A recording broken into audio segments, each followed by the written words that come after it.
Buenas noches, queridos alumnos. ¿Cómo están, queridos colegas? Ya bienvenidos a ya nuestra penúltima clase, ¿sí?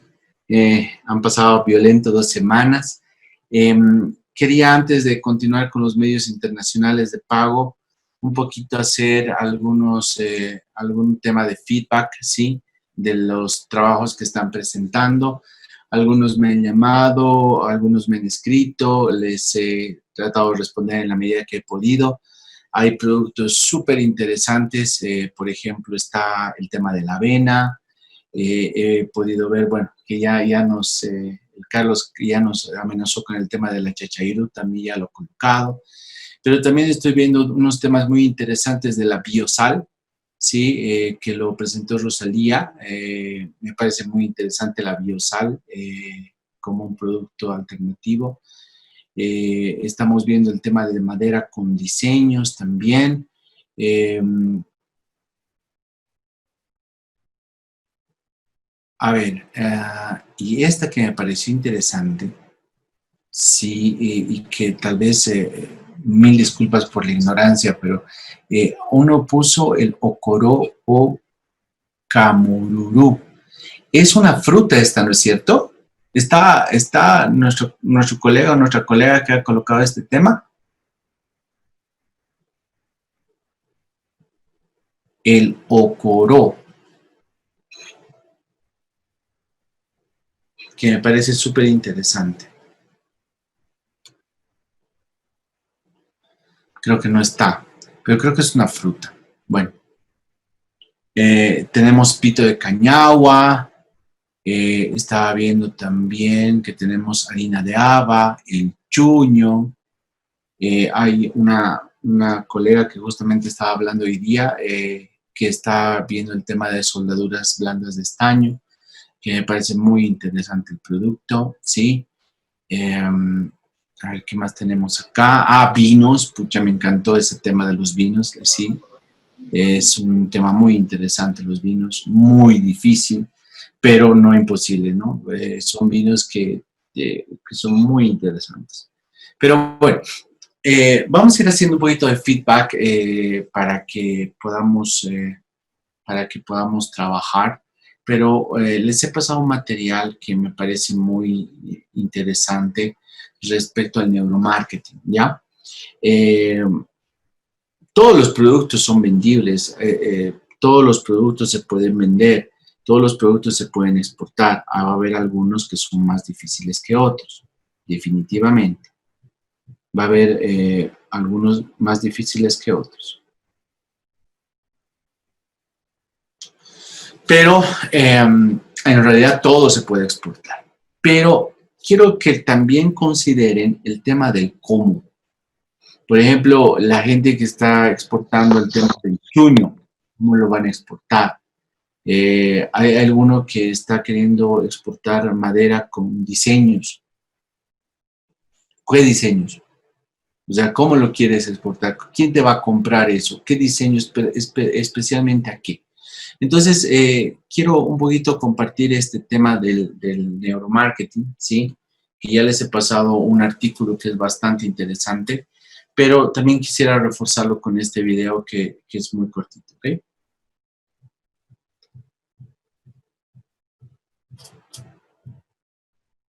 Vamos a colocarlo de acá.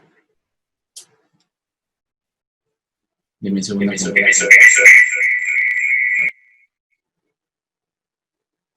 Perdón.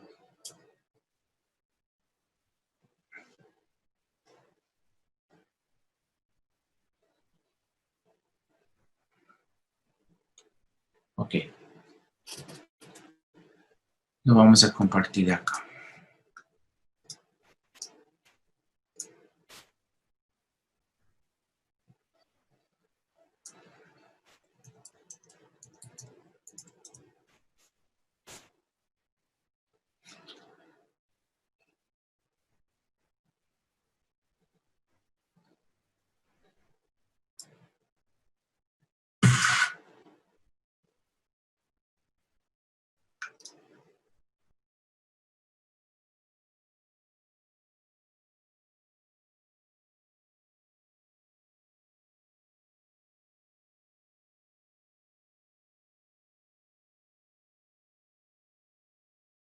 Ahora sí les comparto pantalla, por favor.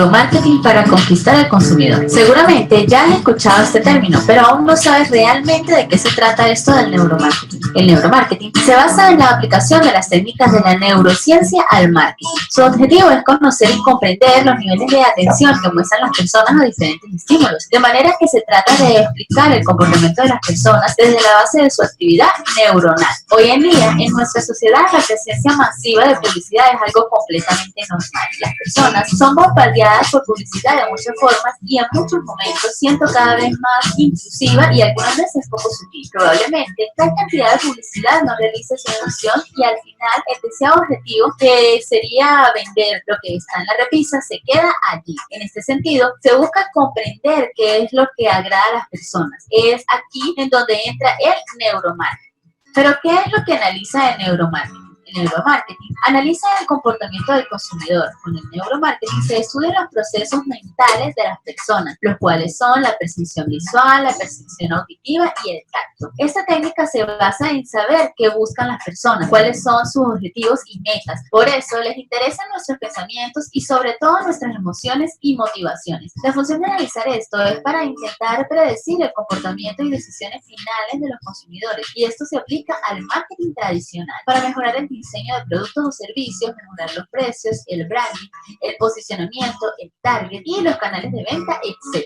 A continuación veremos algunos ejemplos de neuromarketing. En nuestro día a día nos podemos encontrar con diversos ejemplos de este tipo de marketing. Algunos de ellos son los carritos de compra. Cuando vamos a grandes tiendas nos ofrecen un carrito para podernos mover mejor por el establecimiento, pero realmente su finalidad es que si el carrito de compra es grande, puede que compres más. Muchos de estos carritos de compra tienen fallas en las ruedas, pero siempre están dañadas, y es aquí donde entra el neuromarketing. Eso lo hacen a propósito, porque lo que hace el carrito es que gire siempre hacia las estanterías, para que nos fijemos más en los productos que venden y así no vayamos por los pasillos directo a lo que buscamos. Otro ejemplo es la percepción olfativa. En este caso hay dos grandes ejemplos. En el caso de los grandes supermercados, colocan los hornos de la panadería en medio del establecimiento. Esto para que puedas oler el pan recién hecho y te den ganas de comprar uno solo por el olor del pan recién horneado. Otro ejemplo es cuando vamos a las perfumerías. Aquí siempre huele bien, y esto no es porque se les haya roto una colonia, es porque al entrar debemos percibir que el olor de la tienda es fresco y limpio. Y es que, ¿quién compraría una colonia en una perfumería que no oliera a fresco y a limpio? ¿Qué pensarías si no oliera estupendamente bien en la perfumería? Pues nuestro cerebro nos diría que si la tienda no huele a fresco, sus colonias no olerán bien. Otro ejemplo es la localización, porque siempre está todo al final del establecimiento. Eso es básico. Los alimentos de primera necesidad están puestos al final del establecimiento y lo más lejos posible de la entrada. Piensa un momento donde se encuentra el pan, el aceite. En resumen, cuanto más recorrido hagas con el carro de compra, tienes más posibilidades de que compres más de lo que al principio tenías pensado. Otro ejemplo es la posición del producto. Solo veo lo más caro. Esto también es característico. Lo más caro lo suele poner en sitios específicos, localizados a la altura de los ojos, mientras que lo más barato está muy arriba o tienes que agacharte para escogerlo. Otro ejemplo es el auditivo, es decir, coloca música, y aquí entran dos ejemplos. En supermercados la música es lenta, tranquila, ya que su objetivo es que vayas a la compra lenta. Cuanto más tiempo estemos, más compraremos. En una tienda de ropa, dependiendo del público objetivo, ponen diferentes estilos de música. Por ejemplo, en tiendas de moda joven es muy corriente encontrar música electro, que parece que nos vamos a fiesta, y pues ese es su objetivo. Buscan que tengas la sensación de fiesta, diversión, etc. Otro ejemplo es el precio. Los precios acabados en 0,99 son mejores, porque todos los precios terminan en 0,99. Esto es porque nos da la sensación de que son más baratos. En el fondo, sabemos que es igual y directamente lo redondeamos. Pero al ver el precio, no es lo mismo ver $9,99 que $10. Un céntimo es el causante de que muchas veces consigas más ventas. Si quieres conocer más herramientas modernas de marketing, visita nuestro sitio web www.instituto.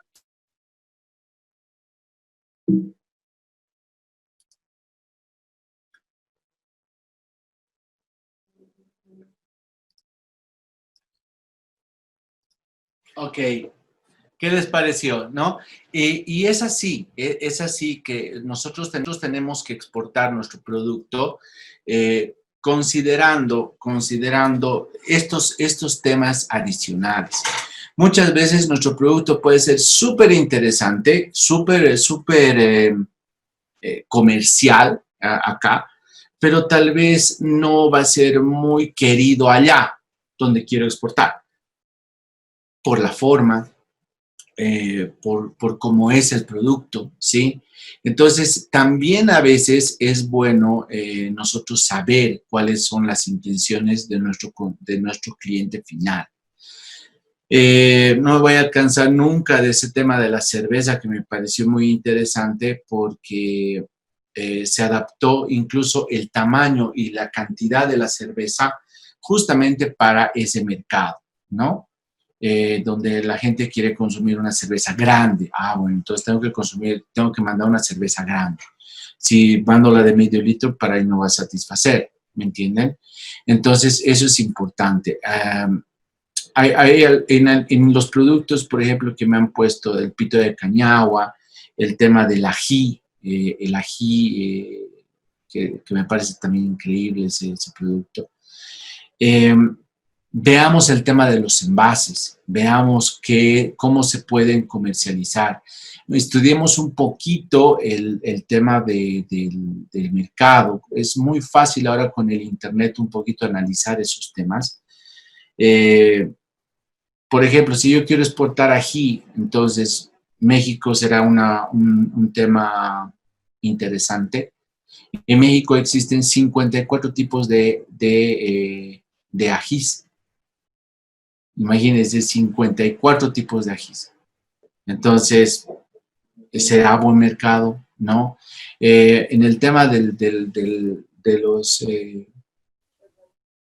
los diseños de madera, ¿cuál es mi mercado meta? O sea, ese diseño en base a quién lo voy a hacer. Son temas que también tenemos que considerar. Muchas veces, cuando se exporta un producto y no se piensa en esas pequeñas cosas, obviamente resulta que ese producto no se vende y no te recompra. La idea también de los modelos de negocios es que exista una recompra, ¿ok? El tema de la sal me pareció súper interesante. Hay muchos productos que ustedes están ofreciendo que es del sistema o pertenecen, perdón, al nicho de mercado de salud, variedades de comida. Entonces, seguramente yo voy a tener a empresas de afuera que me van a comprar estos productos y tal vez exista la recompra. Les comentaba en este curso, queridos colegas, que tenemos el tema de Whole Foods en Estados Unidos, que es una cadena de supermercados impresionantemente grande, que todo es orgánico, todo es salud, todo es normal, menos químicos, mejor, es más, no tiene químicos. Entonces es una tienda grandísima, entonces una muy buena oportunidad de negocio. Rodrigo, no te preocupes, entendemos si tu tema de conexión de internet, no hay problema, ¿ok? Entonces, eso es un poco la retroalimentación que quería darles para poder impulsar sus productos, ¿sí? Es más, si ustedes quieren mostrarme alguna idea que ustedes tengan, genial, no hay problema, la podemos ver, ¿sí? La idea es que este ejercicio que ustedes van a hacer sea lo más cercano a la realidad posible para que ustedes también sepan este tema de la exportación, ¿no? Les voy a pasar un link que lo encontré justo de una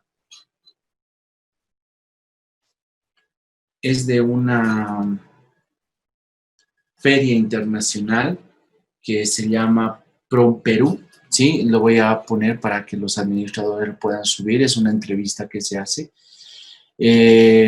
para que ustedes vean que también hay lugares donde no es necesario aventurarte con mandar el producto.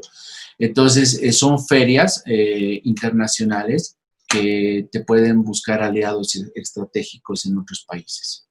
Lo tiene Perú, lo tiene Colombia, lo tiene Chile, este tipo de ferias donde vas y participas, ¿no? Vas y participas y es un tema interesante. No lo traje, pero el viernes les muestro, ¿sí? Es un emprendimiento que tiene mi cuñada, que es, me parece espectacular. Lo tengo ya, por si acaso, casi patentado, si ustedes les interesa. Es la mermelada de locoto. Sí, es un producto que ellos han hecho. La línea se llama Cusiciña, que se los voy a mostrar el viernes. Espero transmitir el viernes desde mi casa, si no, lo voy a transmitir desde la oficina, pero me voy a traer la mermelada. Y esta mermelada de locoto, ella ha participado en varias ferias, Primero que los locotos son hechos en casa. Y segundo, que son una variedad de locotos de Sucre. No, o sea, no son de cualquier lado. Y el tema de la mermelada, ¿sí? Una mermelada casera, ¿sí? Donde les voy a incluso pasar tal vez el video de que ella tiene, se los voy a mostrar.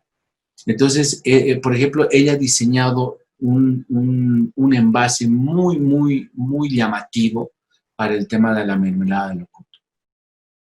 Eso lo comen con un queso o lo comen con una galleta salada, con un vino, ese vino que quieren exportar, chicos, y es impresionante. Entonces, ella ha participado en muchas ferias locales y en el Perú. Entonces, para que vean que a veces los emprendimientos no necesariamente es que te llegue un broker que te pida o que alguien que quiera agenciarte te pida pues 100,000 botellas de vino. No va a haber eso. Puede ser que haya productos que tengas que buscar en las ferias para ver justamente lo que acabamos de tener, que es el tema de los gustos. ¿Cómo tú puedes exportar un producto si tú no sabes el gusto de las personas? ¿No? Es muy importante. Entonces, una de las formas es definitivamente las ferias, donde estás en contacto real con las personas, ¿no? El Mentizán, como les digo, en el anterior curso tuve la oportunidad de estar con una persona de Droguería Inti que estaban ya viendo el tema de exportación del Mentizán y yo creo que les va a ir muy bien, muy, muy bien, ¿sí? Porque realmente es un muy buen producto y yo aconsejé que cambiara un poco el envase para que sea un poco más digerible para el gusto chileno. No sé si lo habrán hecho, pero sí, con el verde no iban a ir, ¿sí? Con el verde no iban a ir. Muy bien, entonces, por favor, consideremos estos pequeños consejos que les doy para un poquito enriquecer. La verdad que todo se está yendo por muy buen camino, ¿sí? Pero he visto que hay algunos que inciden más en los productos y otros que lo hacen menos. O sea, hay que mantener un equilibrio. Es bueno ver el tema del mercado, pero también muéstrenme o véndame su producto, ¿sí? Véndame su producto. Hay gente que me ha puesto, por ejemplo, fotos del producto como tal, como la sal para verlo. No olviden que uno de los sensores del neuromarketing es los ojos, ¿no? O sea, los sentidos hacen mucho. ¿Cómo me estás vendiendo el producto? ¿Es agradable, sí? A lo que yo estoy viendo, ¿sí? Un tema interesante. Que quisiera que lo consideren, por favor. Obviamente esto ya lo... Hola, ¿cómo estás? Buenas noches. Buenas noches, licenciado. Una consulta, licenciado. Digamos, si existe un producto que ya esté patentado, pero yo, digamos, lo puedo mejorar, ¿tendría algún problema con el que ha registrado la marca, el producto? Es lo mismo, es la misma pregunta, estimado Jonathan, que me hacían en una anterior sesión, ¿no? Que, por ejemplo, me hablaban del dulce de leche, que podía ser aprovechado en otro país. El gran problema de generar unos negocios que yo los llamo negocios indirectos es que lastimosamente corres el riesgo de que en algún momento o sea, trabajes tanto por mejorarlo, por hacerlo, que lastimosamente le estás haciendo un flaco favor realmente al productor en serio que te puede sacar en cualquier momento. Para esos temas, Jonathan, yo aconsejo generar alianzas estratégicas con las empresas. No, una alianza estratégica es diferente que hacer un negocio indirecto. O sea, yo te compro el producto, pero yo lo vendo. No, no, no. Alianza estratégica es, tú tienes un buen producto, Jonathan, muy buen producto. Me gusta tu producto, pero es feo. Es feo. No es bueno. O sea, no es mucha cantidad. Entonces, yo quiero comercializarlo, pero en cantidades menores, cambiar el nombre, cambiar el envase, y yo voy a venderlo. Entonces, ¿entramos al negocio? Sí, ok. Alianzas estratégicas, Jonathan. ¿Sí? Yo lo recomiendo si tú quieres hacer un tema de aprovechar un producto, que hay muchos. Por eso les digo, las ferias son donde justamente se hacen esos negocios, Jonathan. Vas a encontrar una persona que te diga, puta, me encanta tu mermelada locoto, Jorge, me encanta. Tiene muy buen sabor, sí, pero podría ser más dulce. Podría tener esto. ¿Quieres hacer negocio? Nos unimos. ¿Alguna otra pregunta, queridos alumnos? Podemos también seguir ahondando el tema, por favor. Licenciado, yo estaba pensando en las fragancias del mentizán, digamos, en darle sabores. ¿Las fragancias de? Del mentizán. Ah, las fragancias del mentizán. Sí, son interesantes, pero ¿qué es más o menos? ¿Quieres sacar un perfume, una loción, un aceite? No, el mentizán en sí mismo, pero cambiarlo el aroma, digamos. El producto se mantiene, pero cambiarlo el aroma en distintos aromas, digamos. Tipo perfume, ¿no? Es interesante. Obviamente se mantendría el sabor fuerte, pero se puede ver. Ahí lo que tú estás hablando, Jonathan, tiene mucho que ver con otro tema de que es el neuromarketing, ¿no? El otro sentido, que es el olfato. Entonces, ahí el olfato me liga a un producto y el producto me liga a una sensación. Esa sensación, ¿qué me hace en mi mente? Yo huelo mentizán, ¿por qué? Por un tema que tiene que ver mucho con la salud, no tanto con la belleza. Entonces, el cambio que te propone Jonathan es bien interesante, pero ahí ya tendrías que hacer las pruebas para ver cuál sería el gusto. ¿Puedo contar algo? Hola, ¿cómo estás? Por favor, Roberto. Gracias. Bueno, un tiempo yo trabajé en los laboratorios INTI, justamente en la planta de producción a Carretera Vieja. Y bueno, la fórmula en sí del mentizán, además de tener sus aceites, el alcanfor, el mentol y todo eso, alguna vez trataron de añadirle, por ejemplo, aceite de manzanilla para un tema de la piel y otras cosas. Pero bueno, no sé si entendí mal el ejemplo de nuestro colega, pero no se podría quitar la fragancia, porque en sí no es una fragancia, es un componente que justamente ayuda a que podamos, pues, destapar la nariz, generar calor en los pulmones, y etcétera, etcétera. No sé si entendí bien, pero bueno, eso quería contar. Gracias. Sí, buenísimo, Roberto, te agradezco. Y es cierto, ¿no? Tratemos de no hacer cambios exagerados en el producto.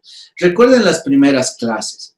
Una de las razones para internacionalizar a la empresa no es solamente generar un nuevo negocio o minimizar los riesgos en un mercado que nos permitan competir afuera. Nunca se olviden que uno de los grandes impulsos para salir fuera es que tu producto tenga un impacto bueno en tu país.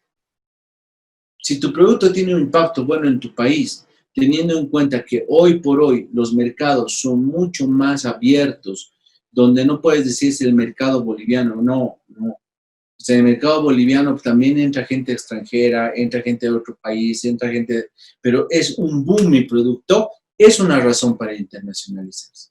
Entonces, traten de no cambiar esa esencia cuando quieren salir. Obviamente, ahí nos aclara Roberto, y le agradezco mucho, que a veces no es solo la fragancia, sino el componente. Entonces, si vas a vender otra cosa, es complicado. Pero ojo, si tu empresa ya tiene el tema de ser geográficamente internacional, hablemos de la marca Apple, ¿sí? Apple puede vender hasta televisores. O sea, algún día si sale un televisor Apple, yo me lo compro, ¿sí? Que alguna vez se consideró, ¿no? Por realmente sería un super televisor, ¿no? Pero lo va a vender, pero no está cambiando la esencia de su ser, ¿me entienden? Entonces traten también de no hacer cambios muy bruscos en los productos que ustedes quieren sacar, ¿ok? Licenciado, una consulta. Bueno, Carlos. dos, una medio larga, una rapidísima.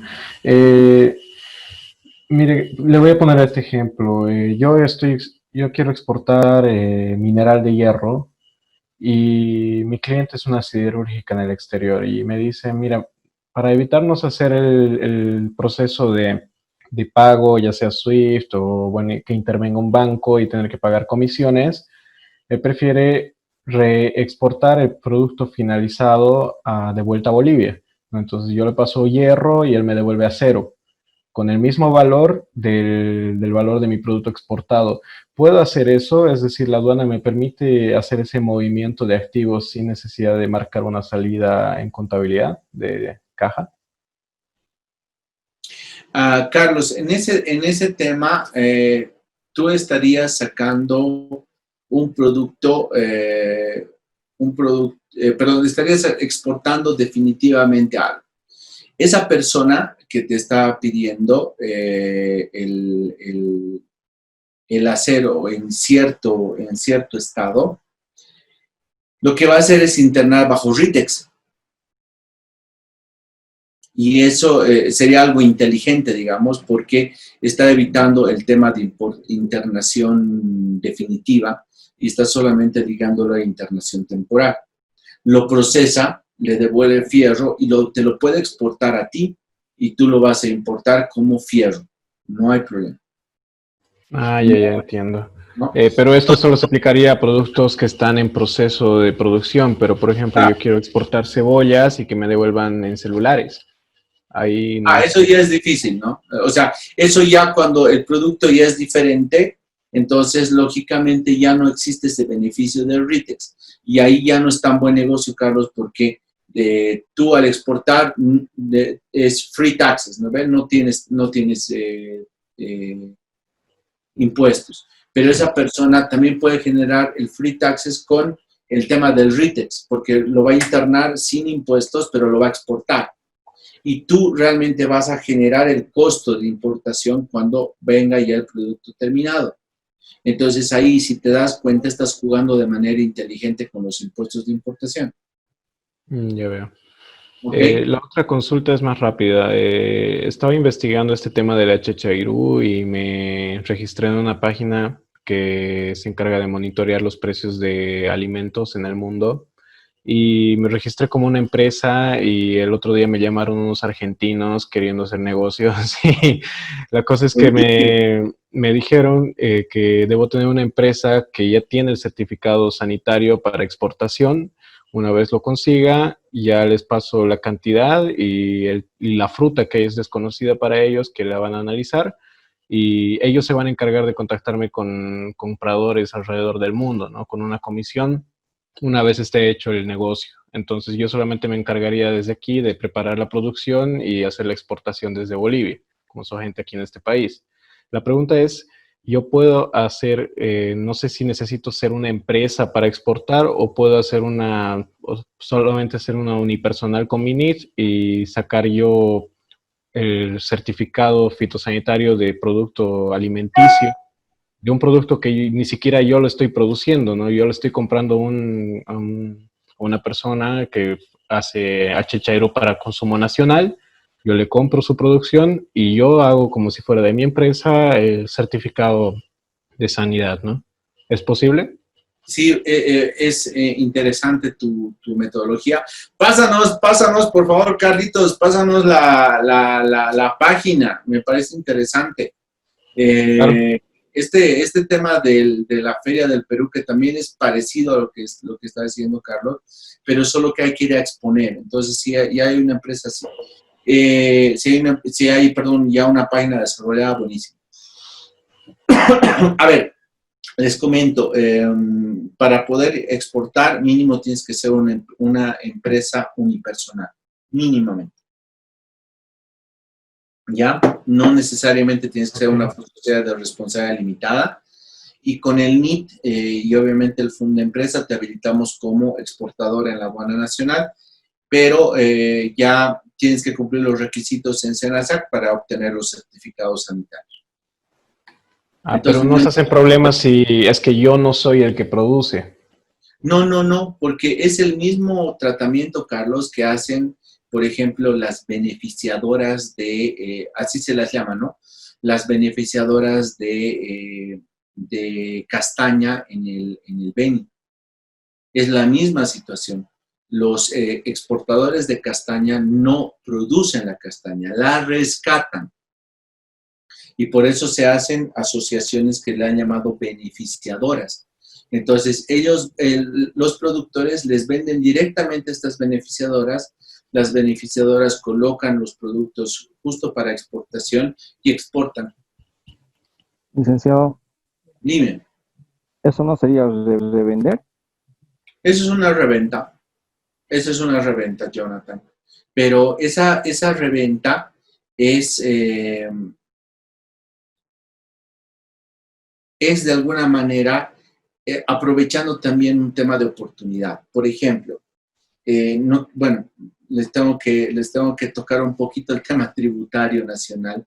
No se olviden que el Decreto Supremo 24051, ¿sí? Que es el Decreto Supremo del IUE, te da la posibilidad de que tú puedas comprar a personas que no emiten factura. Por ejemplo, el régimen tributario simplificado, el sistema tributario integrado y el régimen agropecuario unificado, John. Entonces, esos gastos en los que tú incurras al comprarles el achachairo, en el caso de Carlos, o el tema de la castaña, ¿sí?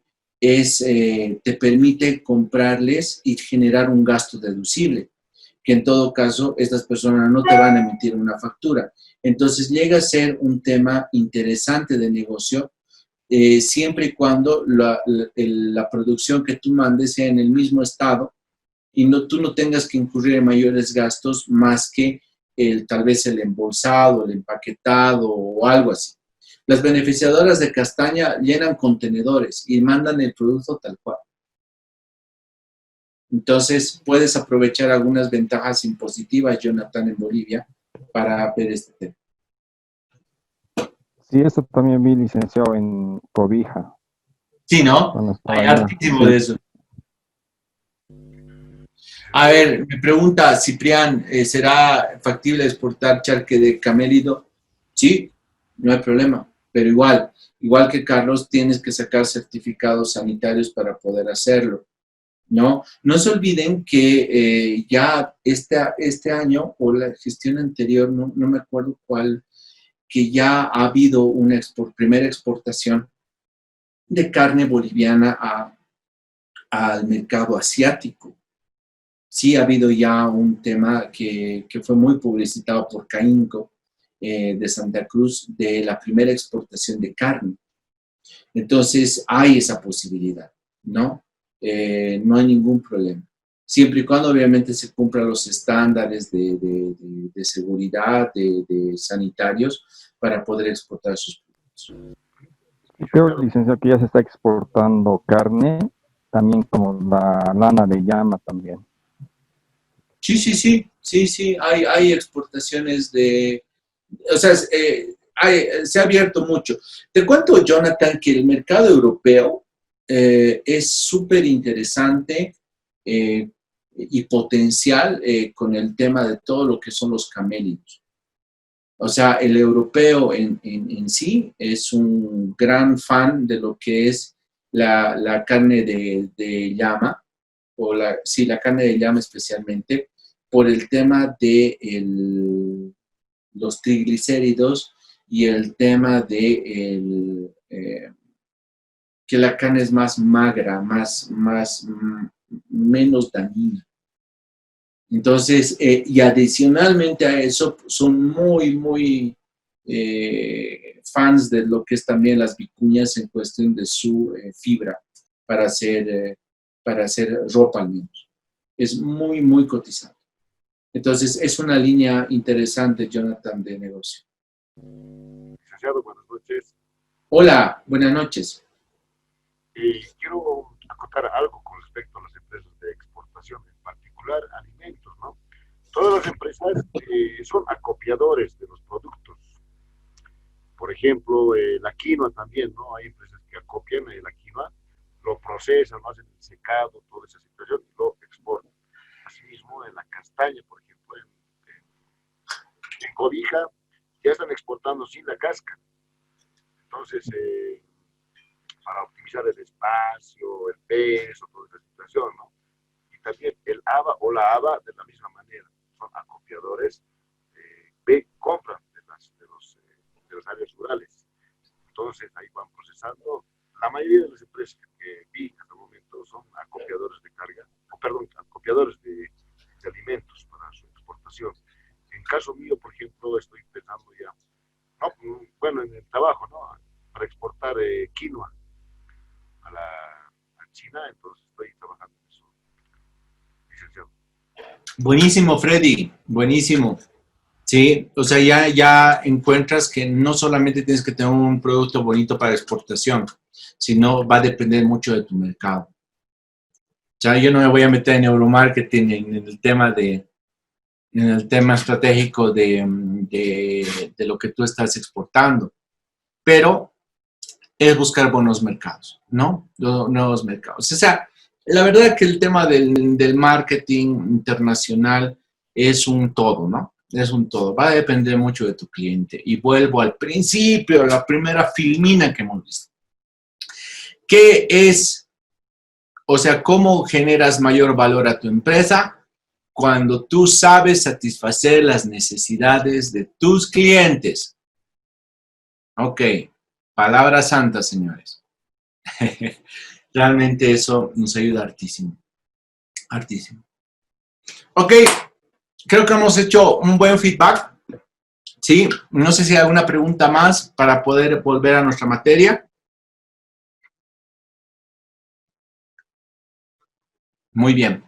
Espero que lo puedan aplicar y bueno, lo vamos a ir viendo más todavía este tema de sus trabajos. Como les digo, todos están yendo por muy buen camino, ¿sí? Pero traten de venderme. Yo soy el gerente escéptico que digo, pucha, ¿será que arriesgamos? Ustedes tienen que ir por ese tema de riesgo, ¿ok? Muy bien.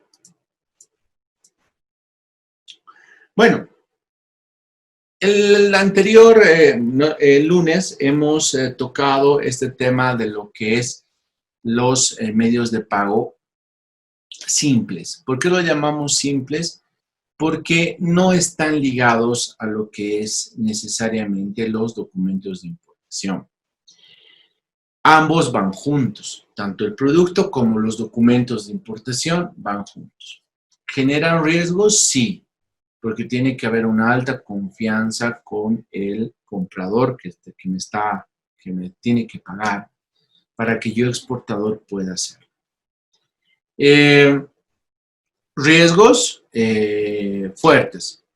Si mi mercancía es muy valiosa, yo no me puedo arriesgar con un medio de pago simple. Entonces, por eso también se establecen otro tipo de pago, otro tipo de formas, ¿ok? Y eso estoy hablando de por ejemplo, de una orden de pago, pero documentaria. ¿Qué es esta orden de pago documentaria? Acá tiene que ver mucho la condicionalidad. ¿En qué? En los documentos que van a servir para el despacho aduanero, ¿sí? Entonces, en este caso, el exportador, la persona que está vendiendo el producto, va a conservar ciertos documentos, ¿sí? Ciertos documentos que impliquen la propiedad o ciertos documentos que impliquen que el importador, o sea, la persona que me está comprando, pueda dar levante a las mercancías, o sea, pueda hacer el despacho aduanero, ¿sí? Cuando llegue la mercancía. Entonces, este tema es muy importante. Ya vamos a ver estas formas de pago que tienen que ver básicamente con los documentos. ¿Sí? Entonces, la orden de pago llega a ser una instrucción. Va a entrar un banco que va a ser el emisor de la orden. Va a estar el beneficiario. Pero otra vez, van a meterse una serie de documentos que se van a entregar siempre y cuando se efectivice el pago conforme las condiciones establecidas en el contrato de compra-venta. Entonces,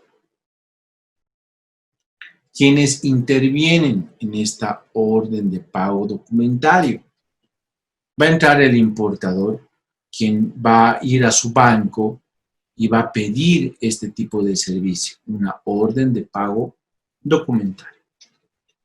Este banco, que es el banco emisor, va a cumplir las instrucciones que tiene su ordenante, que es el importador, para hablar con un banco pagador. Banco pagador donde el exportador tenga su cuenta abierta, ¿sí? Este banco va a realizar el pago, ¿sí? Una vez examinada la conformidad de los documentos, ¿sí? Y tenemos ahí al exportador, que es la persona que se va a librar este tema de la orden de pago, ¿sí? Entonces, ¿a quién entrega el exportador los documentos? A ese banco. A ese banco. Veamos el circuito. Entonces, primero, de conformidad va a haber una conformidad al contrato de compra-venta. Este importador va a ordenar al banco que emita una orden documental. Ok. El banco sí procede a bloquear esos fondos del importador para generar esta orden de pago. El banco, y obviamente este banco emisor va a transmitir a su corresponsal, que es el banco donde está el exportador, ¿sí? La orden de pago con, ojo, instrucciones para el cobro.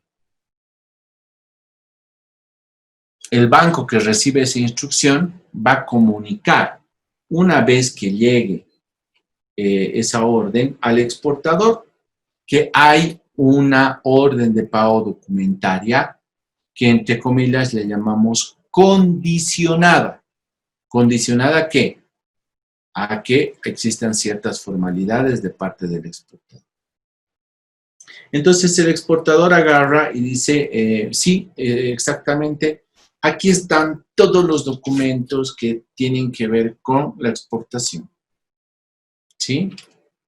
Ese banco va a hacer la revisión y si hay una conformidad, ¿sí? De todos los documentos, entonces el exportador procede a mandar las mercancías.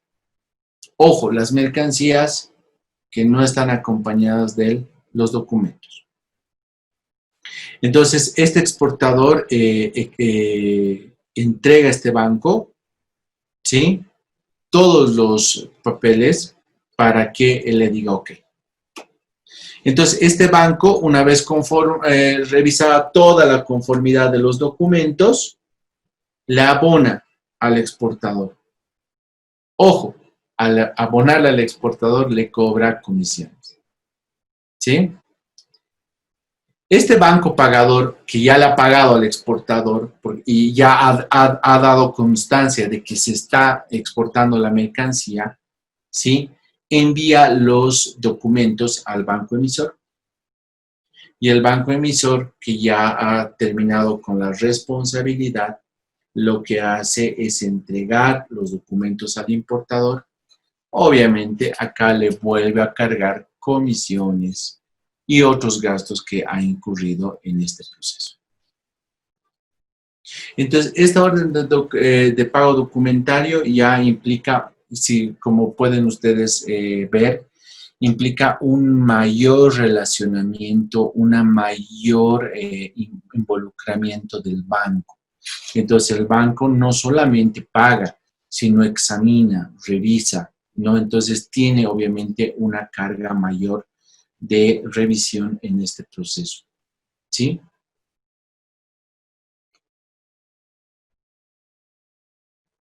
Algunos pros y contras de esta orden de pago documentario, pero hay más pros. Para el exportador, no embarca la mercancía hasta que vea la orden de pago a su nombre. El exportador no manda la mercancía, ¿sí?, hasta que no solamente vea la orden de pago, sino el banco también le exige que presente los papeles mínimos para hacer la importación. Si este proceso es rápido, es transparente, es ágil por parte del exportador, entonces el cobro es rápido. Es rápido. Estoy exportando habas y mando factura comercial, lista de empaque, pero no mando el certificado sanitario. Complicado. ¿Verdad? El pago se produce cuando hay evidencia que los documentos son correctos. Entonces, mucho tiene que ver la forma en que el importador le diga, si te presenta todos estos documentos, procedes al pago, si no, no. ¿Ok? Algunos contras es que es revocable, o sea, el importador puede revocar la orden. Puede haber algo de falsificación documental. Se ha dado algunos casos, pero en la mayoría los bancos son muy exigentes en la formalización de los documentos. Y obviamente el importador no va a poder examinar la mercancía para generar el pago. Esto obviamente implica algunos pros y contras de este medio internacional de pago, donde ya hay una participación más activa de una entidad financiera. Entonces, si esta forma es interesante, veamos la más completa, veamos el top de los medios de pago en cuestión de minimizar bastantes riesgos. Eso lo estamos llamando una remesa documentaria. La remesa documentaria, ¿sí?, establece dos tipos de documentos. Documentos comerciales, que son válidos para el tema de la importación, como son facturas, documentos de transporte, la lista de empaque, las autorizaciones previas o los documentos sanitarios, ¿sí?, que necesariamente están ligadas a la mercancía que se está exportando. Pero también tenemos documentos financieros, ¿sí? Algunos temas que pueden ser un afianzamiento de la operación, como letras de cambio, cheques y otros. que también pueden generarse entre estos dos, entre el importador y el exportador. ¿Sí? Existen varias modalidades de remesas documentarias. Básicamente vamos a hablar nosotros de 3. Cuando existe la entrega de los documentos contra el pago. Hay otra forma que es la entrega de los documentos contra la aceptación de que el importador va a proceder al pago. Y esta forma es básicamente muy utilizada en los Estados Unidos, que es la entrega de los documentos contra un recibo de fideicomiso, ¿no? Veamos estas. Cuando vamos a hacer la remesa documentaria contra el pago, ¿sí? El importador debe realizar el pago, primero, en las condiciones que está el contrato, que básicamente ordena el tema de la moneda, ¿sí? Y ahí también va a generar algunos instrumentos comerciales para retirar la mercancía, ¿no? Entonces, el importador necesita también los papeles, en este caso, que son los papeles para hacer el despacho de él. ¿Sí? Entonces, como les digo, en este proceso de remesa documentaria va tanto los documentos comerciales como los documentos financieros. ¿Sí? Sí, aquí viene lo interesante. Si el importador no paga, ¿sí? El exportador continúa siendo propietario de la mercancía, ¿sí? En el país de destino. Pero ahí viene el problema. Como no le van a entregar los documentos, la entidad financiera no le va a entregar los documentos mientras no termine de presentar todos los papeles, lastimosamente podemos recuperar nosotros nuestra mercancía como exportadores, pero en ese caso tenemos que generar un reembarque. ¿Sí?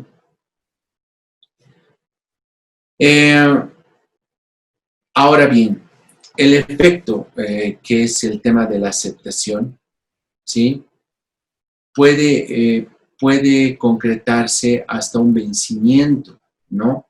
Por ejemplo, o sea, yo le doy, yo voy a comprar de Roberto, yo soy el importador, y a Roberto le voy a pagar.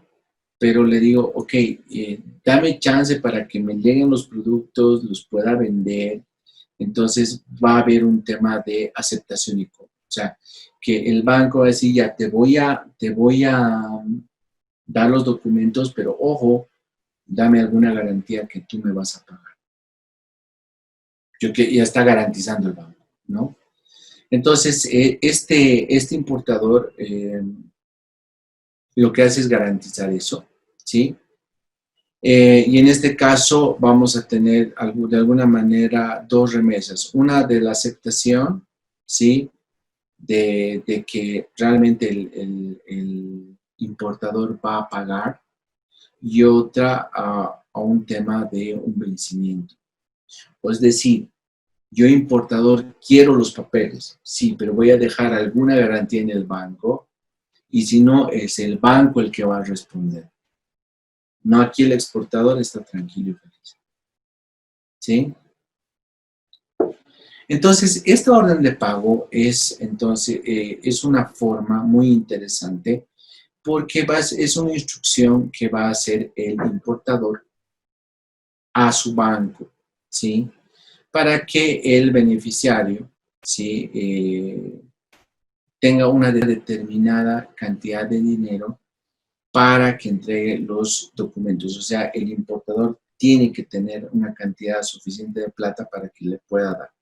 Pero acá entra, como les digo, en este proceso, una garantía que me pueda dar el importador. Puede ser que no me pague todo, no importa, yo pago al exportador, pero le tengo que hacer también el cobro al importador. ¿No? Después tenemos, en este tema de las remesas, también tenemos la entrega contra los documentos de aceptación, ¿no? Entonces, si el importador no acepta el pago, o sea, no dice, ya, aquí están los documentos, yo voy a pagar y tú me das los documentos, ¿no? Lógicamente, en este caso, otra vez, el exportador sigue siendo propietario de la mercancía, ¿sí? Obviamente, solo que está en otro país, pero está el banco de por medio, ¿sí? Igual, en este caso, el importador puede llegar a una negociación con el banco para que le pueda dar los papeles, ¿sí? Y la última forma es la entrega de los documentos en fideicomiso. Como les comentaba, es muy usada esta forma en los Estados Unidos, ¿sí? Porque el banco donde está el importador, ¿sí?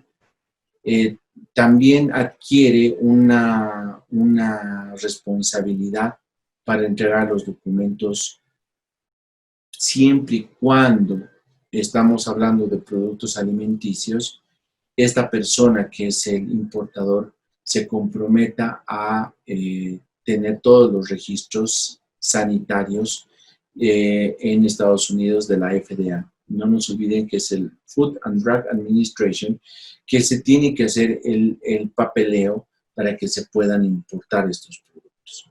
Entonces, el banco es un vigilante adicional al Estado, porque el Estado le pide que también sea que controle, ¿sí?, que el importador cumpla esos requisitos.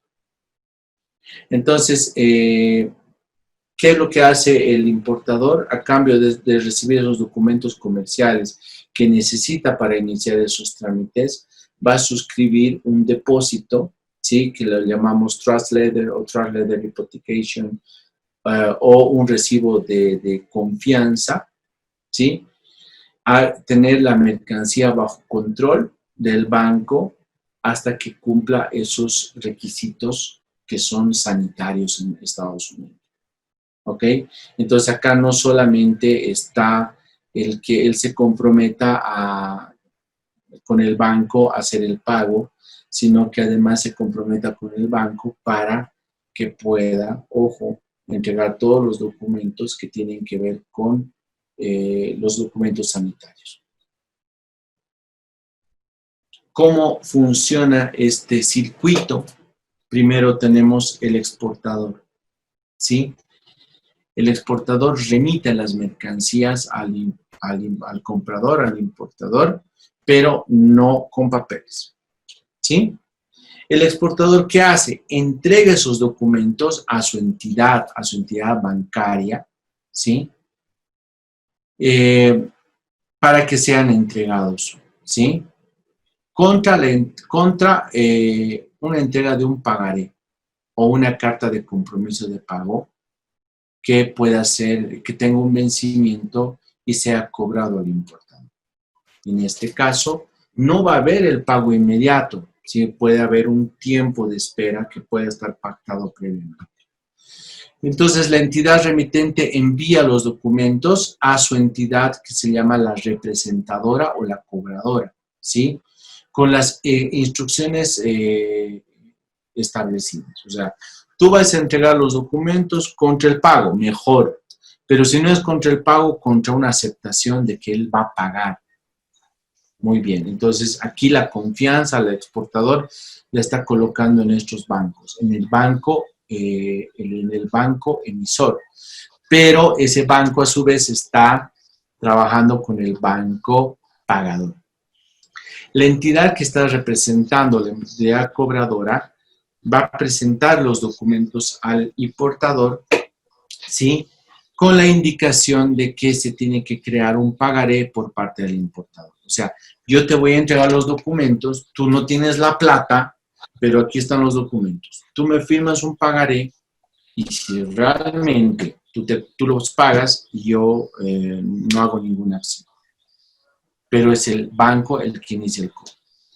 Entonces, este banco que procede a la creación de este pagaré, ¿sí? Y verifica que esté de acuerdo a los términos de la remesa. Si es por $60,000, tiene que ser por $60,000, ¿sí? Entonces, si hay todo eso, el importador toma posesión de la mercancía, de los documentos y procede a su despacho aduanero, ¿sí? En estos casos, nos tenemos que detener para hacer un análisis. Aquí es mucho más interesante porque el importador tiene la posibilidad de poder revisar la mercancía, ¿no? De revisar la mercancía. Hay un micrófono abierto, por favor. Muy bien.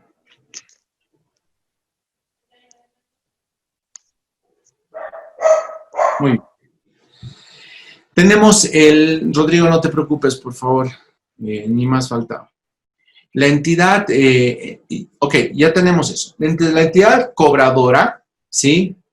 Le informa a la entidad remitente del pagaré. O sea, le dice, ¿sabes qué? Al banco del exportador le dice, sí, yo le voy a entregar al importador con el tema del pagaré, no te preocupes, lo vas a tener. Muy bien. ¿Sí? Entonces, le dice, ¿cuánto es el pagaré? A 30 días. Muy bien.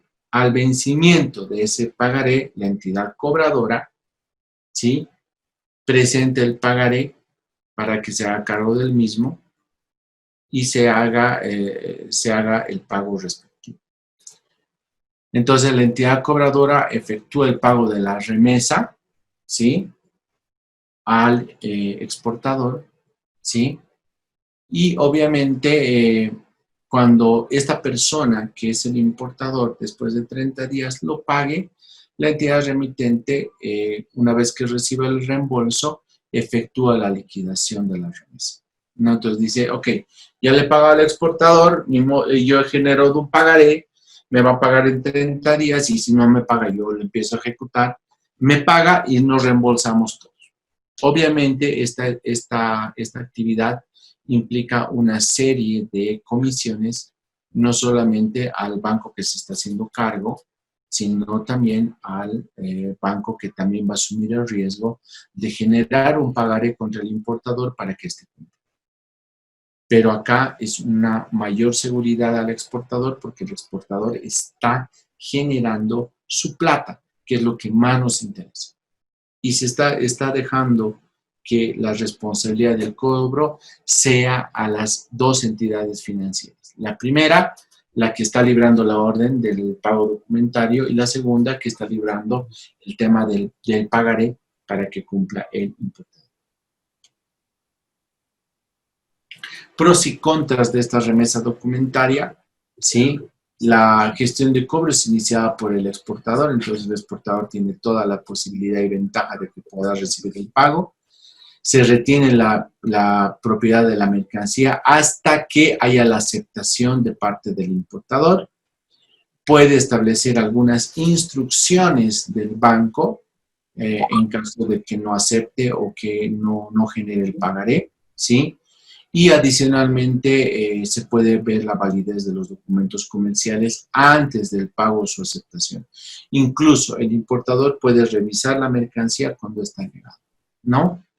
Hay un tema de riesgo, pero ese riesgo ya es menor porque el riesgo lo va a asumir el banco pagador, porque si hay una negativa del comprador a retirar los documentos o de hacer los pagos, ¿no? Entonces va a tener que hacer algo el banco para obligarlo al pago. El importador puede aceptar los documentos financieros, pero posteriormente negarse a pagarlos. Es lo que les digo. Por favor, a los administradores, si me pueden apagar los micrófonos abiertos.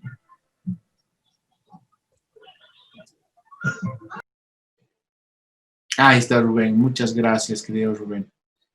Te agradezco. Ok, entonces esta forma se llama pago documental. Todavía, si bien es mucho más eficiente que la orden de pago documentaria, esta remesa documentaria tiene que ver con una contingencia de un pagaré. Algo un poquito, ya un riesgo entre el importador y el banco, ¿sí? Que lógicamente implica también un mayor beneficio para el exportador porque va a poder. Sin embargo, como les digo, el top de estos es el crédito documentario, ¿no?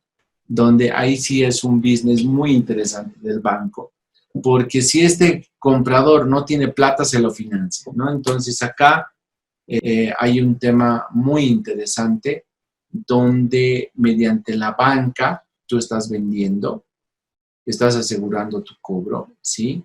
Y el banco se encarga del resto, ¿no? Es uno de los medios más idóneos, señores, para el exportador. Preguntita. Roberto. Sí, sobre los ejemplos anteriores de pago, bueno, se mencionó de que es para cargas valiosas, digamos. No sé si podríamos tener algún ejemplo para ilustrarnos. Y cuando se menciona que se puede dar una hipoteca, una garantía, el importador, ¿cuál sería esta garantía? Tal vez, no sé, no quisiera comprender. Ok, por ejemplo, si tú estás exportando oro, que es ahorita la mercancía más preciosa, tú podrías utilizar este medio anterior que hemos visto, que es la remesa documental, ¿no? Por los volúmenes de exportación que se tienen. En Bolivia tenemos como 8 comercializadoras de oro, las más fuertes. Estamos hablando de casi exportaciones de 20, 30 millones de bolivianos. Entonces son realmente muy fuertes en el tema del pago.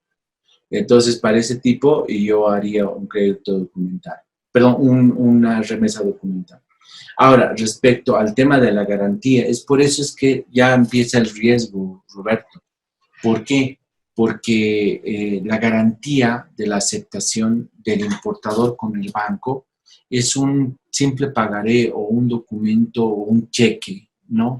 Donde solo le está pidiendo al banco tiempo para poderle pagar. No sé, yo estoy exportando y ellos le tienen que hacer la producción, volver oro, digamos, ¿no? Le tienen que volver joyas y más o menos el tema de reventa va a ser en 45 días.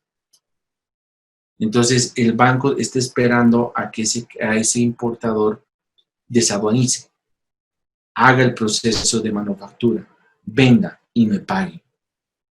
Porque yo ya estoy asumiendo, como banco pagador, yo ya estoy asumiendo el riesgo. Si yo fallo, entonces yo voy a tener que responder al otro banco, que el otro banco le ha pagado ya al exportador. ¿Me entiendes? Entonces acá ya no está asumiendo el riesgo el exportador, porque el exportador le están pagando. El que está asumiendo el riesgo es el importador, perdón, el banco pagador. Entonces, para evitarnos ese intermedio, justamente lo que les quiero explicar es donde adicionalmente el banco, para no generarse garantías ni nada, qué sé yo, lo que puede hacer es un crédito. Entonces, como dice la Filmina, es un procedimiento donde el banco emisor, ¿sí? Trabaja con el importador. Se compromete este banco con el exportador a pagar directamente, ¿sí? Y obviamente el exportador siempre va a ser beneficiado porque va a recibir el pago, ¿ok? Entonces, el banco puede generarle un crédito al importador, ¿sí? Ojo, esto es un instrumento de pago. Obviamente está implícito una operación de préstamo, ¿sí? Pero en realidad realmente es un instrumento de pago, ¿sí? Entonces, está conceptualizado de esa manera. ¿Por qué quiero hacer esa diferencia? No es un crédito, porque lógicamente acá lo que se está basando es en los papeles de la operación de exportación. Ustedes muy bien saben que la evaluación de un crédito es diferente. La evaluación de un crédito, tú tienes que mostrar varios temas de solvencia, de no tener riesgo en la ASFI, de estados financieros de la empresa, proyecciones de ventas futuras y un montón de requisitos que te pide el banco para un financiamiento. Acá no. Acá estamos hablando solamente de la operación como tal, ¿sí? Entonces, por eso se llama crédito documentario, porque está basado en los documentos de las mercancías. Entonces, por lo tanto, los intereses son un poco más altos que lo que sería una operación normal de crédito. O sea, perdón, son más bajos que una operación normal de crédito. Por eso es que son tan atractivos para las personas, ¿sí? Entonces, implica una seguridad para el cumplimiento del pago al exportador, ¿sí? Y obviamente implica también una obligación patrimonial de los bancos que se comprometen al pago porque ellos están asumiendo el riesgo. Pero un riesgo muy interesante porque ellos están generando un negocio con el importador.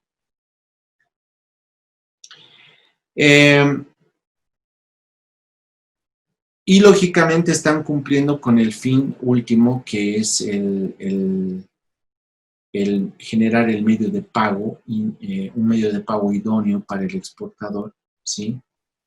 Porque finalmente ya no le va a interesar que el importador acepte, que revise. No, acá directamente hay el pago y los que asumen el riesgo son los bancos. ¿Qué elementos contractuales tenemos que tener en cuenta? ¿Sí? Básicamente el contrato. Si el contrato tiene varias cláusulas que aseguran este tema, entonces el banco asume el riesgo, ¿sí? Porque va a haber un pacto de reembolso entre el importador y entre el importador y la entidad emisora, ¿sí? Y obviamente esta entidad, la que finalmente va a hacer la operación, ¿sí? Va a generar un compromiso contractual con el importador. ¿Quiénes intervienen en esta operación? Tenemos, un ordenante que es el importador, ¿sí? Que es el que va a generar, que va a asumir la carta de crédito, ¿sí? Un banco emisor que va a ser, por instrucciones de quién es su ordenante, que va a ser netamente el exportador, asume la obligación del pago a favor del beneficiario, siempre que se cumplan ciertas condiciones. Este banco emisor va a ir a dar la instrucción a un banco avisador, que así se lo conoce comercialmente, que notifica al beneficiario la existencia de un crédito, ¿no? O sea, el exportador, ¿sí? Para asumir un compromiso de pago, aceptación o negociación. Este banco confirmador, ¿sí? Que es también el avisador, asume la conformidad con el crédito, ¿no? Y asume el compromiso de pago con el banco emisor, ¿no? Y este banco, puede haber un banco pagador, que puede ser el mismo, que va a ser, que va a estar nominado por el importador, ¿sí? Para generar un crédito negociado, ¿no? Entonces, acá y es un tema, si ustedes se fijan, queridos alumnos, es un tema más de negociación, ¿sí?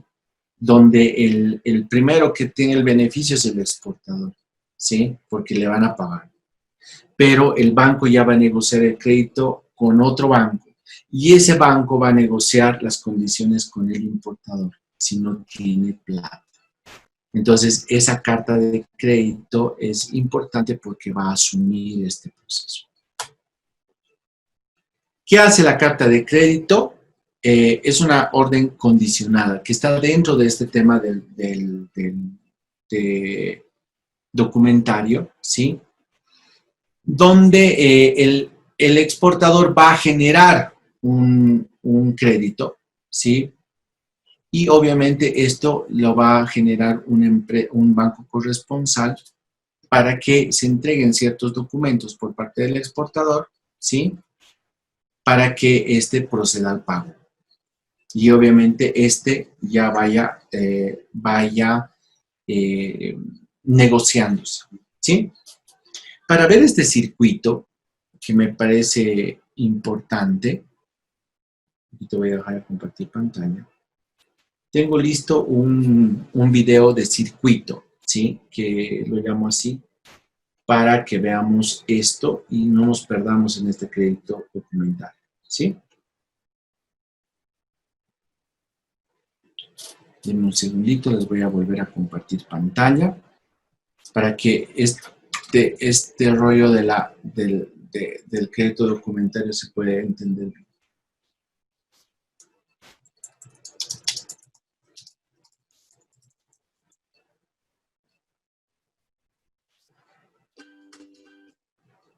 Ok.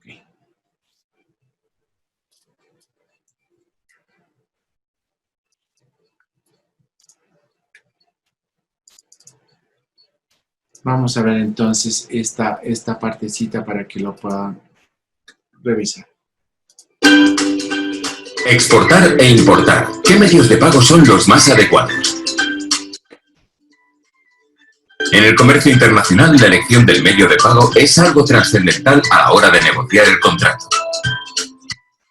Los diferentes aspectos a tener en cuenta a la hora de elegir un medio de pago son los siguientes: coste, cargas y gastos a asumir, seguridad a la hora de recibir el cobro o las mercancías en las condiciones pactadas, confianza entre las partes, riesgo país, si el banco del comprador garantiza o no la operación, necesidad de financiación por las partes. Veamos cómo influyen estas variables en nuestra elección.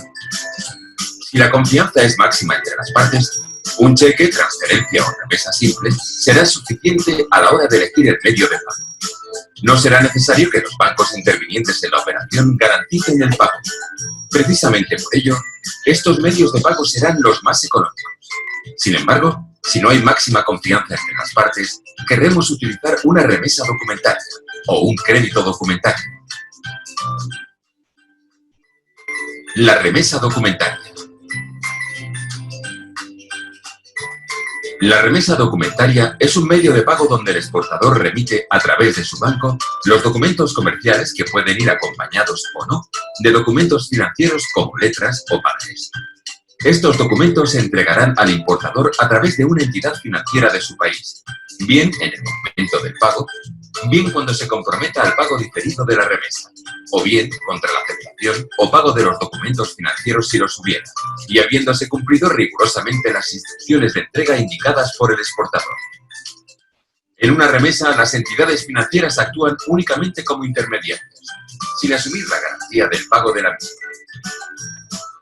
En este caso, la confianza entre las partes es media, pues no precisan que los bancos garanticen los pagos, pero sí tener el control de los documentos en el caso del exportador y mayor rigor en las fechas de entrega por parte del importador. El crédito documentario.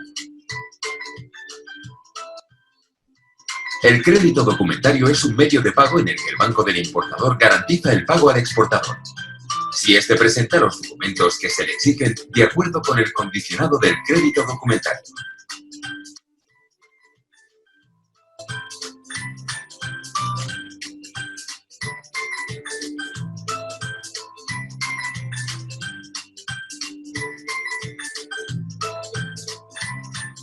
Si el exportador quiere eliminar el riesgo país en el cobro, podrá solicitar a su entidad financiera que añada su garantía de pago, es decir, que lo confirme, eliminando así el riesgo país y el riesgo del banco emisor.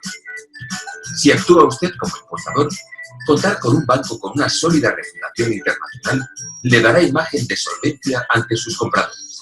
Por último, las transacciones son susceptibles de ser financiadas. En el caso de que el medio de pago sea el crédito documentario, esta financiación se podrá obtener con mayor facilidad. Más consejos, infografías y vídeos en espaciodefinanzas.com. Deutsche Bank.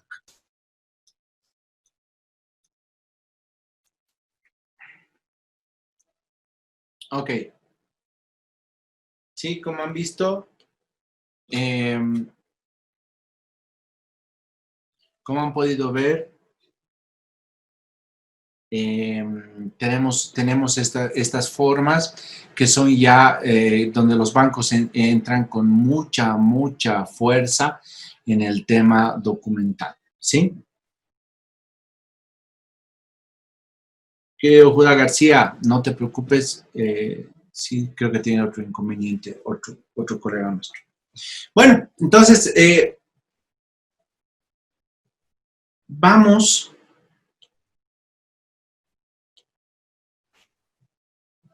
viendo entonces este último.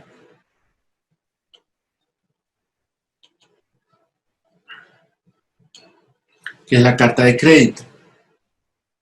Entonces, ya hemos visto, ¿no? O sea, tiene mucho que ver, y tomo las palabras del video que nos da una asistencia financiera, mucho tiene que ver la solvencia de tu banco, ¿no? Si tu banco es más solvente, tus negocios son más productivos, ¿no? Entonces, estamos hablando realmente de negocios un poco más grandes, ¿no? Entonces, ¿qué viene a ser la carta de crédito? ¿Sí? Viene a ser una orden condicionada mediante el cual un banco emisor, ¿sí?, por cuenta de su ordenante, se compromete a pagar a un beneficiario, en este caso el exportador, en forma directa o a través de un banco corresponsal contra la presentación de ciertos documentos que tienen que ver con la venta, embarque, calidad, cantidad y demás condiciones de la mercancía. ¿Sí? Este crédito documentario, esta carta de crédito, es un documento que va a seguir instrucciones por parte del importador dirigido al beneficiario que es el exportador, ¿sí? El cual le autoriza, obviamente, el importador a generar giros, letras de cambio, ¿no? Donde se comprometen a presentar los documentos que se está necesitando para la importación. Ahora bien, salvo que la carta de crédito indique que el banco va a concretar el pago, el exportador puede negociar la carta de crédito con cualquier banco, ¿sí?, para generar el tema del crédito o a reclamar al banco emisor por el importe que está pagándose, ¿sí? Para lo cual debe acompañar la letra de cambio y los documentos presentados por el exportador. Vale decir que si tú no le vas a pagar, él puede negociar con otro banco que sí lo haga, ¿ok? Las únicas diferencias. Como bien decía el video, y también se los he puesto también en una filmina, cuanto más confianza tienes, medios de pago simple. Cuanto menos conozcas a tu cliente, a tu importador, tu exportador, tienes otras opciones. Y obviamente esa confianza tiene que ir de ambos lados, ¿no? Que te van a pagar como exportador, pero el importador que va a recibir todo lo que corresponde para poder hacer el despacho. Ahora, solamente para poder reforzar esta parte, siempre tiene que haber una relación entre la forma de pago y las condiciones de entrega. Y eso tiene que ver mucho los términos de comercio internacional. Que les he pasado, le expliqué a nuestro querido administrador que es un tema extra a la materia. Les he pasado los Incoterms 2020, ¿no? Que es muy importante estos Incoterms a la hora también de establecer el pago y las condiciones de entrega, ¿sí?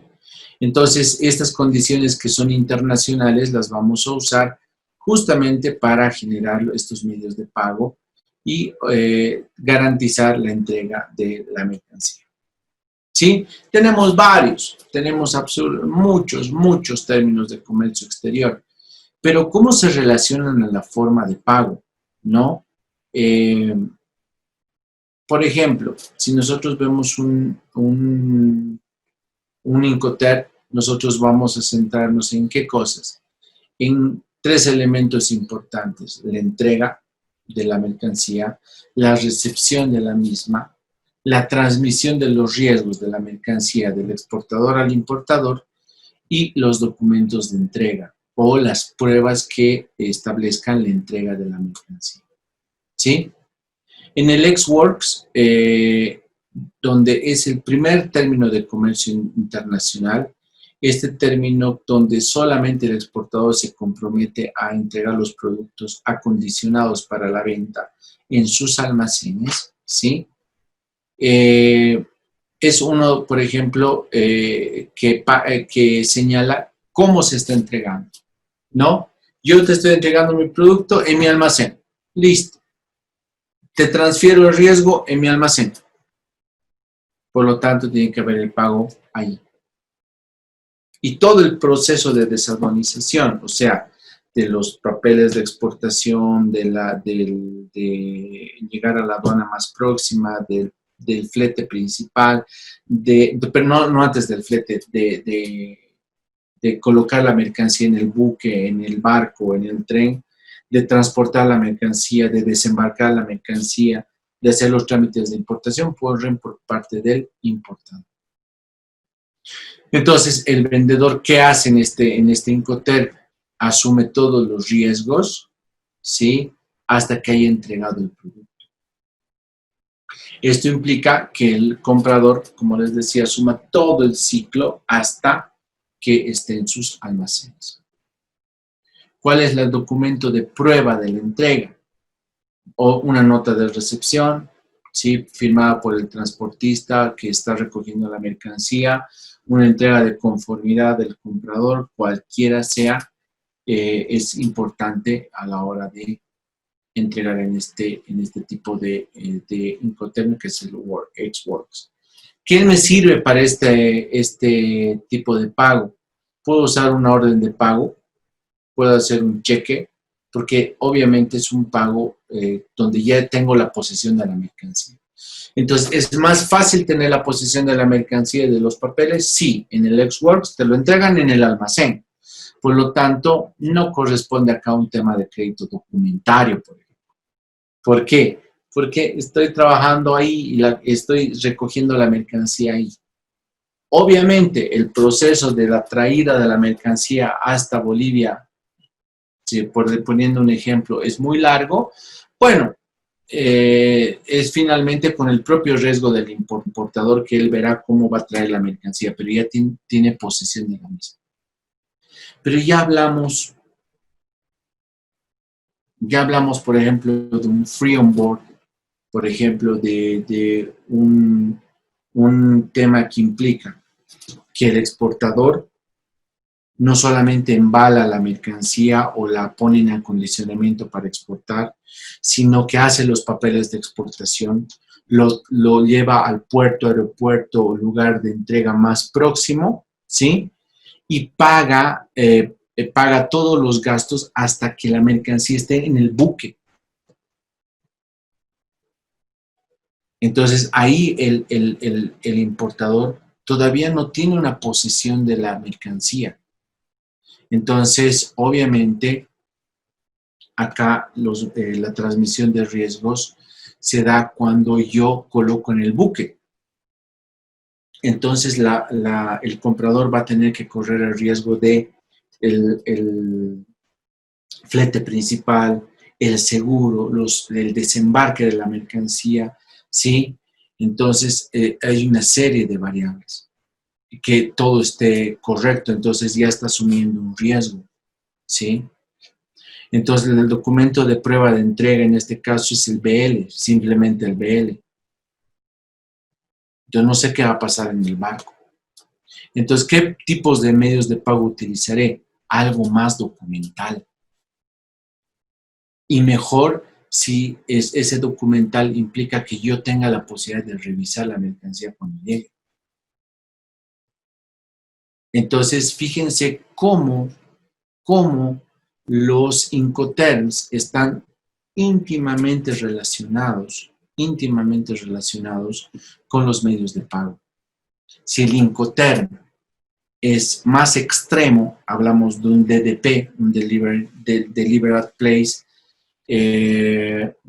un DDP, derechos pagados, ¿sí?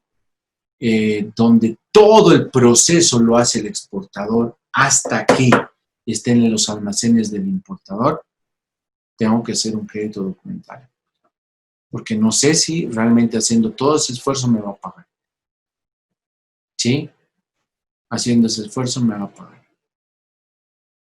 ¿Sí? Para ir ya terminando, ¿por qué es tan importante los medios de pago? ¿Por qué son estos temas son tan importantes para la aduana nacional? Se emitió una resolución del directorio, ¿sí? El 2012, en función a este tema de la bancarización, ¿sí?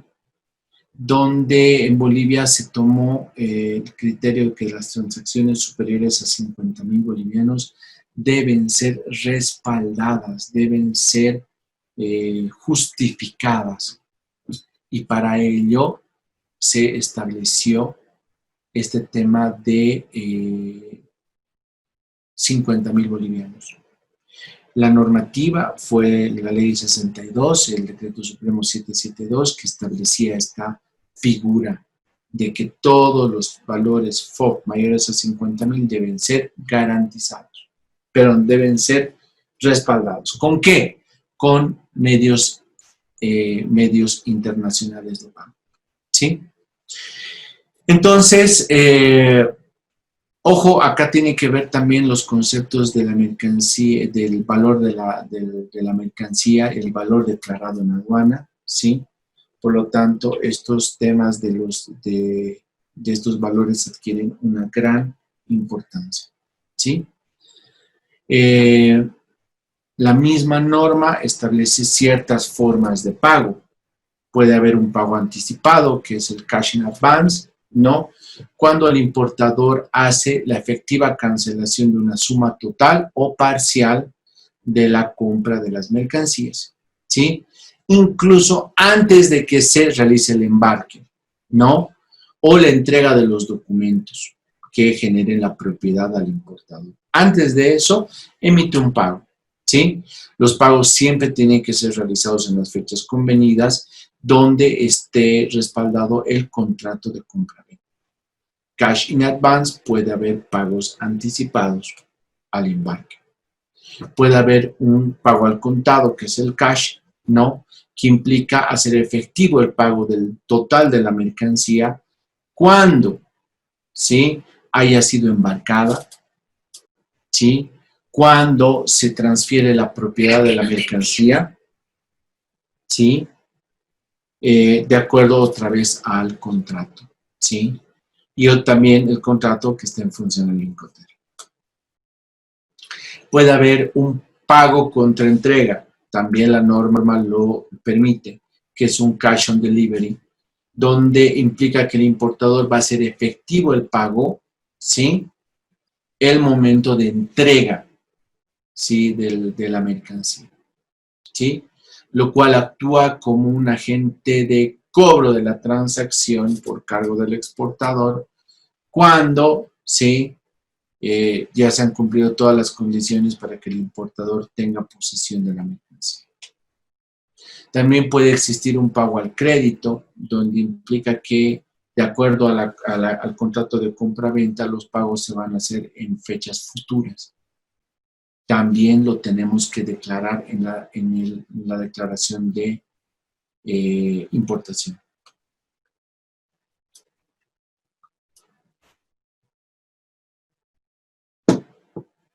No, puede haber una forma de pago en cuenta corriente, ¿sí? Que es una variante del pago al crédito y se emplea cuando existe una relación muy periódica, estable y confiable entre el exportador. Entonces, el exportador le abre una cuenta al importador y el importador va haciendo pagos y va recibiendo mercancías.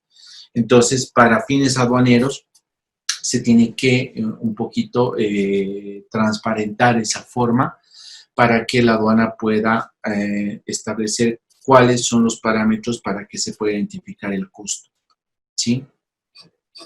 Puede haber procesos de importación en consignación donde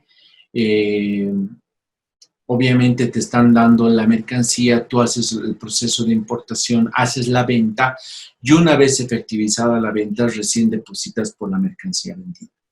También puede haber este tipo de pago que es en consignación.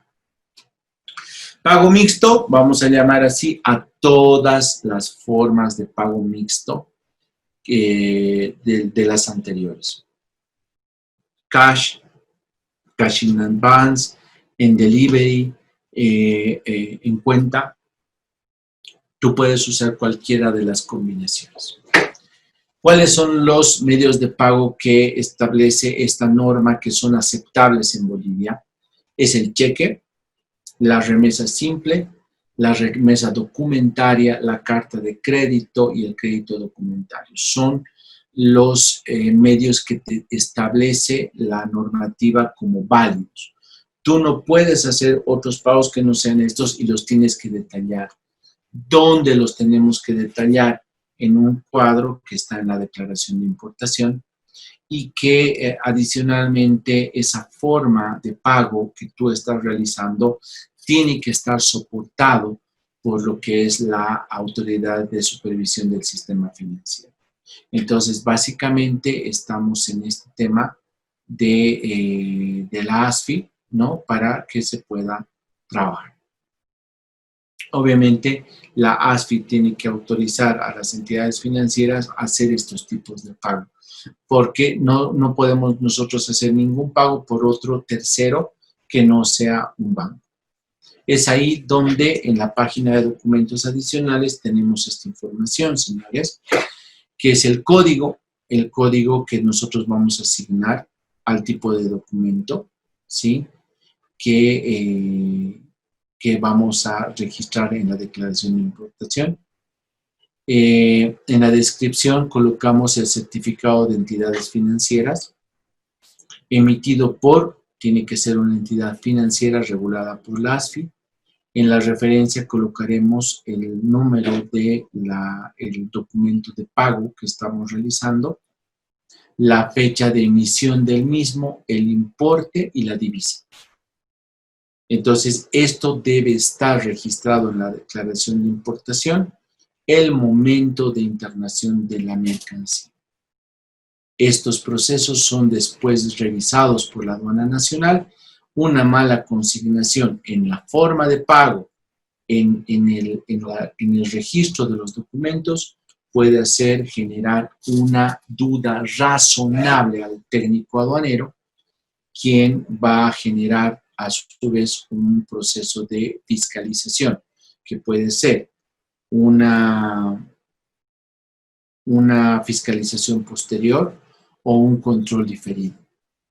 Entonces, para que ustedes vean que toda esta teoría que hemos visto de los medios de pago, al final tiene que ser declarado ante la aduana nacional.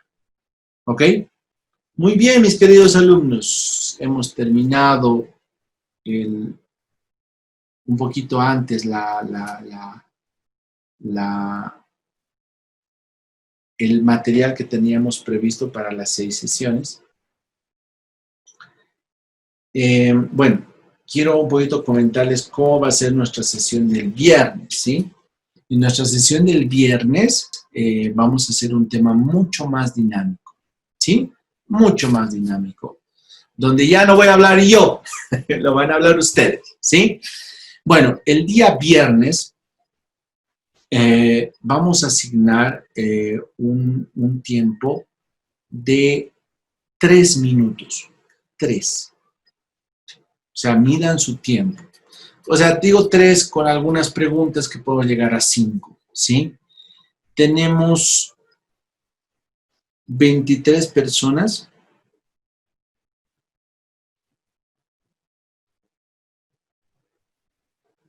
Que son 115 minutos. Bueno, creo que somos en realidad 30, pero bueno. Entonces, lo que vamos a dar es 3 minutos, ¿sí? Para que ustedes nos vendan el producto. ¿Ok? Nos van a vender el producto. Entonces, yo quiero la sal. Entonces, voy a traerme una o 2 diapositivas de sal. De cuáles son los beneficios. ¿Por qué ¿por qué tenemos que exportarlo? ¿Sí? ¿Por qué tenemos que exportarlo? Ustedes tienen que hacer una justificación súper breve dándonos el tema del producto. Nosotros todos vamos a ser como que los posibles inversores o entonces vamos a ver al final quién ha expuesto de mejor manera. Quiero que ustedes también vean cómo están encarando sus compañeros el tema de la exportación del producto, ¿sí? Como les digo, 3 minutitos, de lo que ustedes quieran, de lo que ustedes vean. No hay una pauta, no hay sí va a haber un par de preguntas por cada uno para ver y puedan ajustar y puedan presentar su tema final. ¿Está entendido? Sí, está bien, entendido. Muy Entendido. bien. Entonces, ahora pónganse su mejor pinta, su mejor gala, ¿sí? Enciendan sus cámaras ese día, porque ustedes ya van a hacer la clase. Entonces, con esto vamos a terminar. Jonathan. ¿Vamos a hacer diapositivas o vamos a exponer nomás nuestro producto? Lo que tú quieras. Si quieres diapositivas, si quieres mostrarme un video, si quieres, lo que tú te sirva, Jonathan, para poder vender tu producto en 3 minutos. ¿Ok? ¿Sí? Vamos a hacer una mini feria. Yo voy a empezar, ¿sí? La sesión con mi producto, que es el que yo estoy queriendo vender y que les quiero mostrar, que es el Cusicina, ¿sí? Y ahí a ustedes vean la forma, ¿no? Es libre. Por favor, cuando estamos en una aula dinámica, chicos, ya se nos tiene que quitar lo tímidos, ¿no? Entonces, pónganse su mejor. Ahora, si no quieres participar y te quieres arriesgar a tu informe final, también. Este tema es voluntario, pero me gustaría que todos participemos, ¿sí? Es un tema muy interesante y va a quedar como un registro de todo lo que estamos haciendo, ¿ok? Sí, a los organizadores, muchísimas gracias por la sesión de hoy. Entonces nos estamos viendo el día viernes a las 7:30 de la noche, ¿ok?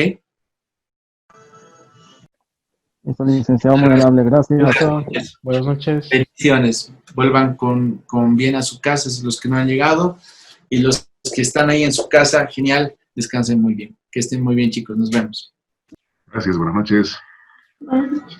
Buenas noches, gracias. Buenas noches. Buenas noches, hasta luego, Licen. Las luces. ¿Por qué no se